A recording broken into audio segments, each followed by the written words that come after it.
Hi, this is Dennis from Marquette Automotive. Today I'm going to put a vacuum pump in this car. It's about a 2002 Jetta TDI.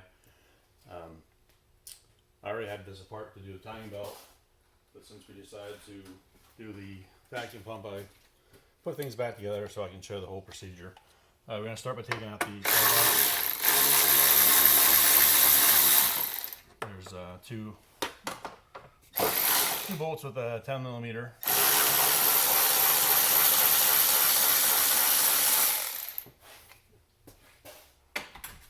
Then we do the mass airflow sensor. You pull the tab, push the plug in, and then pull it out. And that helps you avoid breaking it. Then we do the intake tube. You should have a tool for it. Pliers works, but these are very handy.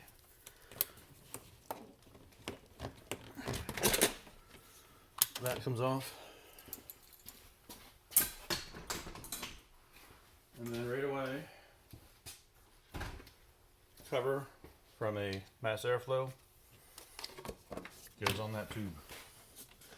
And then we have a vent line right here underneath the mass airflow. That comes off. So there's your air box. And of course I drained the coolant to do the timing belt, but I would do that for this job also. When I do these, at least, I take this fitting off, which is two bolts with a 10 millimeter head, and then you can get at things a lot easier that way. So I won't be able to have a good shot of this while I'm doing it, I guess. Maybe I can put it. That'll work. We'll try that. So yeah, we'll take those 10 millimeters off first. I use a deep well on a relatively short extension. Make sure you have it turned the right way.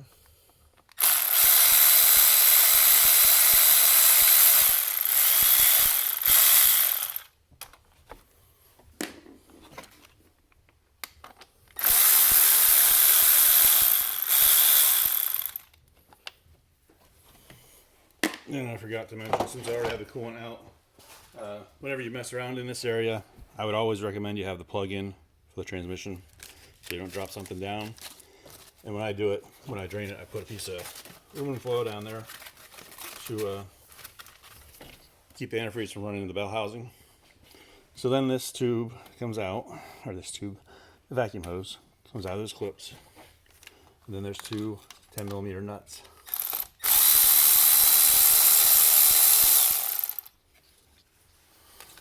Try not to drop them, but we know how that goes.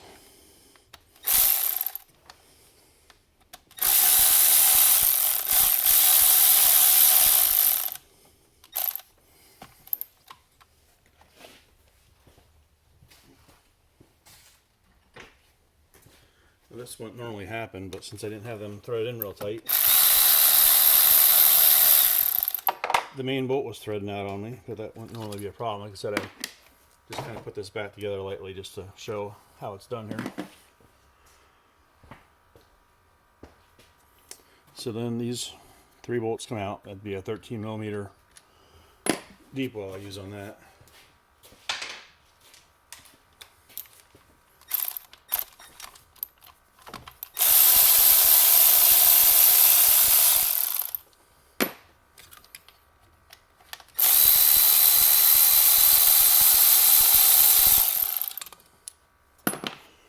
And the reason we're changing this, the fittings tend to come loose and they wiggle, they lose vacuum. You can put silicone or JB weld on sometimes to get a little more life out of them, but it's just a short-term fix, so we're going to replace this one. So then the next thing will be take that hose clamp loose, which may have been easier to do before we loosened the pump.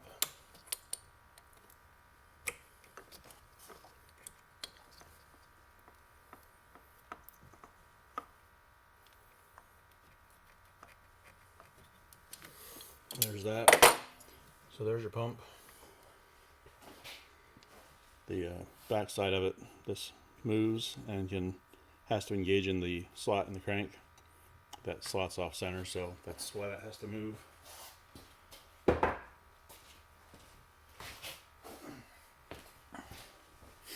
We'll clean this up so it seals good.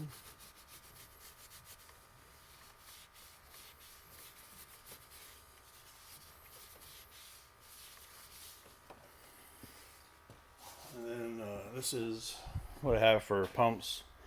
I sell quite a few of these. It's on the website for maybe about $120 or so, something like that. But I've sold a lot of them. They've been really good. Has a seal on it, so it's all ready to go. Take the cap off here. So like I said, you have to have this positioned kind of the right way for the slot. You just wiggle it around till you get it. And then I start the front bolt in first, thread it in all the way so it holds it in place.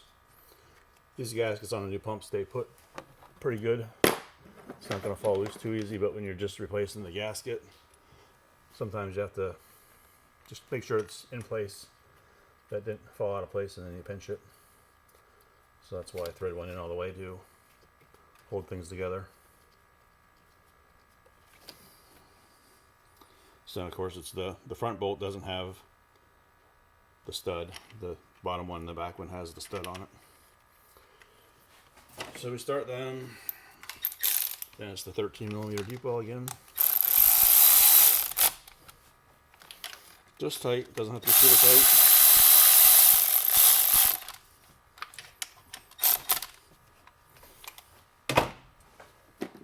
And then the bracket.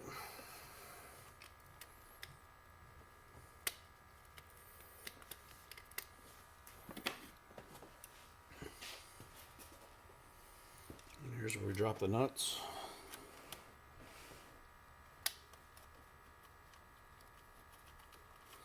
Got that one.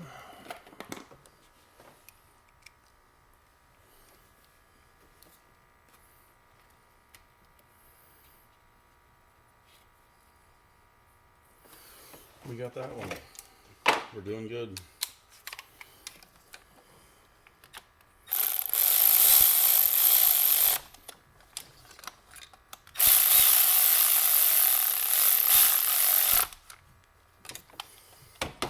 Again, doesn't have to be real tight, just snug so they don't fall off.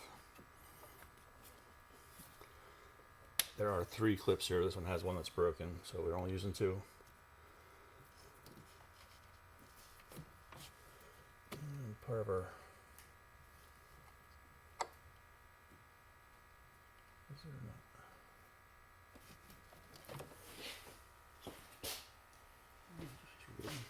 Thought there was a piece from the old pump there, but I guess not.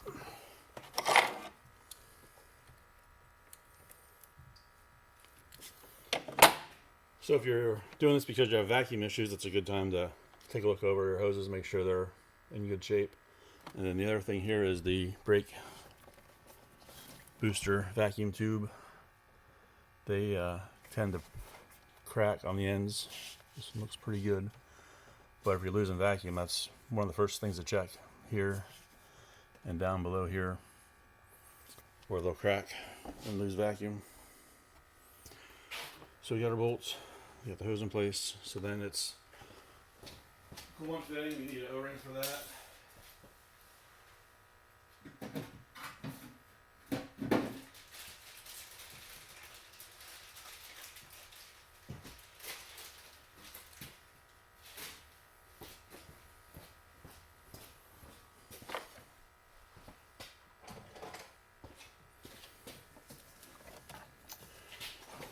Dig the old O-ring out.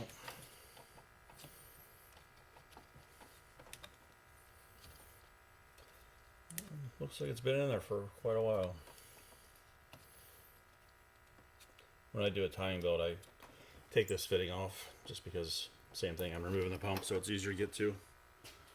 So I always replace that seal.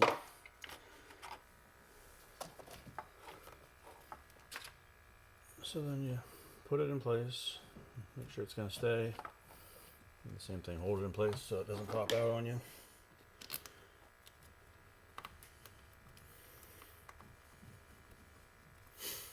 Get one started and run it in tight so it stays put.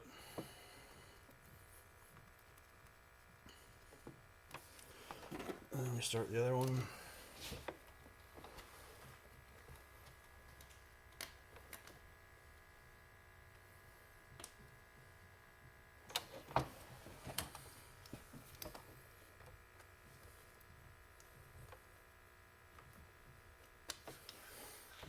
Got that started.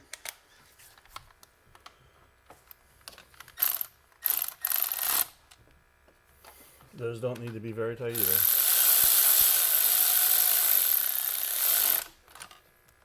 You want them snug, but you don't want to break them off. Another thing while we're here, the glow plug for the cabin heater. These plugs fall apart pretty commonly.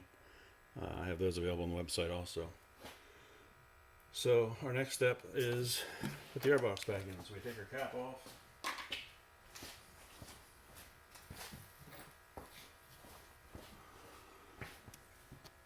Wiggle the airbox down in place. Move you back over here. I apologize for my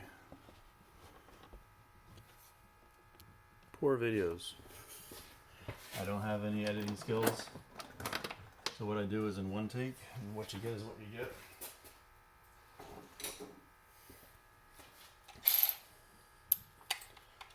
So again, it's 2 bolts with a 10 millimeter head.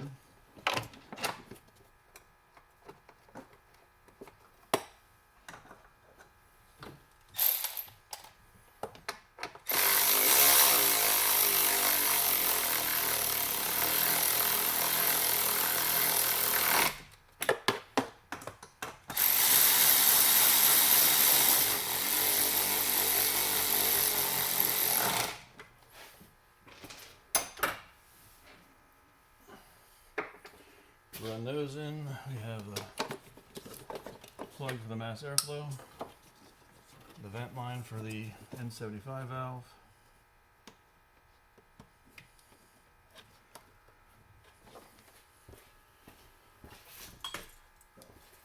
and then back to the intake tube.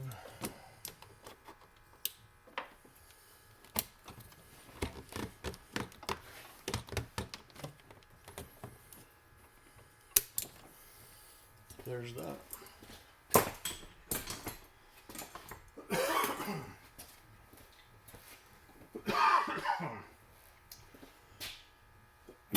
Excuse me.